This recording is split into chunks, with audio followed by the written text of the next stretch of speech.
ಮದುವೆ ವಯಸ್ಸೇ ಅನಿ, ನೀನು ಯೋಚನೆ ಮಾಡಬೇಡ. ನಿನಗೆ ಸರಿ ಹೋಗೋ ಹೆಣ್ಣನ್ನೇ ಹುಡುಕ್ತೀನಿ ನಾನು. ಬರೋ ಸೊಸೆ ನಿನಗೆ ಹೊಂದ್ಕೊಂಡು ಹೋದರೆ ಸಾಕು ಅಮ್ಮ, ನಾನೇ ಅವಳಿಗೆ ಅಡ್ಜಸ್ಟ್ ಆಗ್ತೀನಿ ಎಂದವ ಮೃದುವೂ ಹೌದು. ಸರಿ, ಈಗ ತಡ ಆಯಿತು, ಮಲಗು ಹೋಗು ಎಂದರು. ಹಾಂ ಅಮ್ಮ, ನೀನು ಮಲಗು ನಡಿ ಎಂದವ. ಅವರು ಕೋಣೆಗೆ ಹೋದ ನಂತರ ತಾನು ತನ್ನ ಕೋಣೆಗೆ ನಡೆದು ಮಲಗಿದ. ಆದರೂ ಅಷ್ಟು ಬೇಗ ನಿದ್ದೆಗೆ ಹೋಗಲಿಲ್ಲ ಅವ.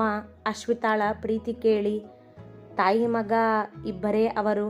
ಇವನಿಗೆ ತಾಯಿಯೇ ಪ್ರಪಂಚ. ಅದೇಕೋ ಮದುವೆ ಈಗಲೇ ಬೇಡವೆಂದು ಮುಂದೂಡುತ್ತಲೇ ಬಂದಿದ್ದನಾದರೂ ಈಗ ಅಶ್ವಿತಾಳ ದೆಸೆಯಿಂದ ಒಪ್ಪಿದ್ದ.